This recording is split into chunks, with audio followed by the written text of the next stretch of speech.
Hey church, my name's Ellis Wilson and I've been at Northwest Hills for about 5 months. Following Jesus has changed my life, that in the last 6 months my entire worldview has changed. It all kind of began back when I was in New Zealand. It's where I met my now wife. We were both atheists. I would say I was a devout atheist, which is kind of funny to see where I am now. We met her parents, they arrived, they came to visit. And when they visited, they started talking to me about Jesus, and I thought it was going to be a piece of cake doing those arguments, because how could I not win? Because I thought it was so dumb. So I thought, it won't be hard to win that argument. I didn't feel like I lost because I was arrogant, but I definitely knew I didn't win. And that's kind of what opened my mind to thinking about Christ and exploring the truth. Fast forward, came to the US with Madison. We got married, and shortly before that I was reading some apologetics books. They were suggested by Jimmy Cleary and Marcus and Karen, and reading those, and I described it as an existential crisis. Because all of a sudden everything that I believed was turned on its head. I thought everything was random, there was no point to life, a little nihilistic, to find out that there was a God, and to think about what that meant really changed how I viewed the world, and the lens that I looked at everything changed, and I knew there was no going back to Ellis 1.0. And then the question was asked, what do you do about Jesus? That's obviously a big question. So I went atheist, believing in God, following Jesus. It's been a pretty wild journey. When I decided to follow Jesus, I thought, great, it's just a switch will be flicked and everything will change.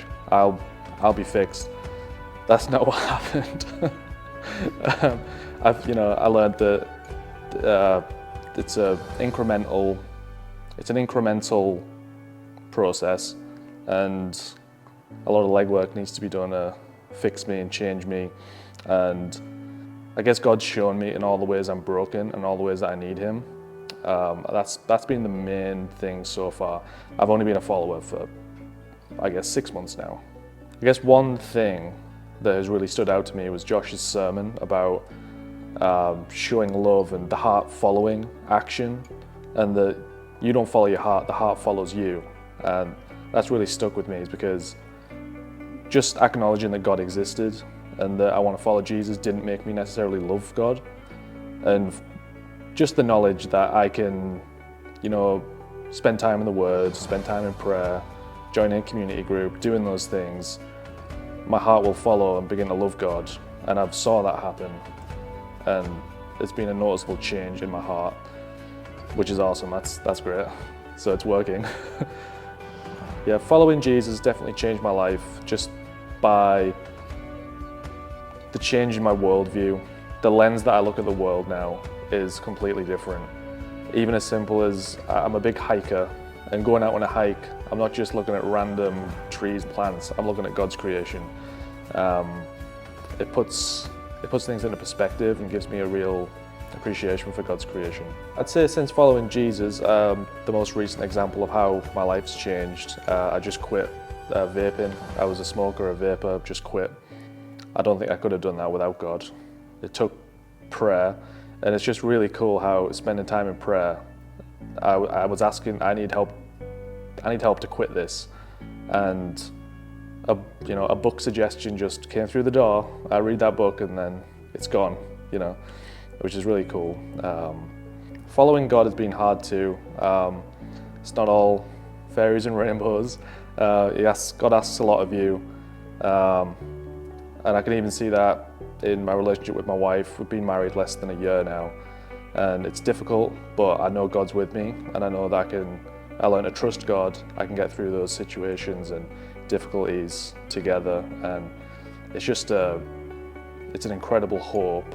It's very good to know that God is with me even in those hard times, and the lessons that I've learned through going to church, reading the Bible, have already, I would say, helped me a great deal in dealing with those situations. I'm really thankful to God for sending me to New Zealand. A boy from England goes to New Zealand, and I meet my wife there. Never would have thought that I would end up with Albany, USA. And here I am, and I just want to thank God for putting those people in my path and helping me to pursue God. It's got Jimmy Cleary, Marcus and Karen Wilcox. God speaking through them has been immensely helpful, really supportive, very patient, because I was probably very annoying, very arrogant. It's a very clear path that I've been put on. I don't believe I met Madison by accident. There's too many coincidences for it to be an accident, and God's plan has been incredible.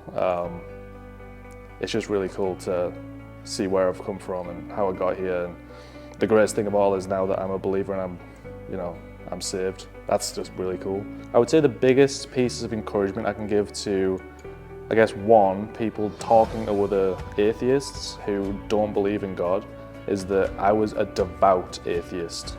And here I am getting baptized, going to church, going to community group. It can be done, it's possible. You just gotta trust God. I know the people who are spending time in prayer. My wife is not a follower of Christ, but I believe I was put in her path for a reason, and I believe I was saved along the way.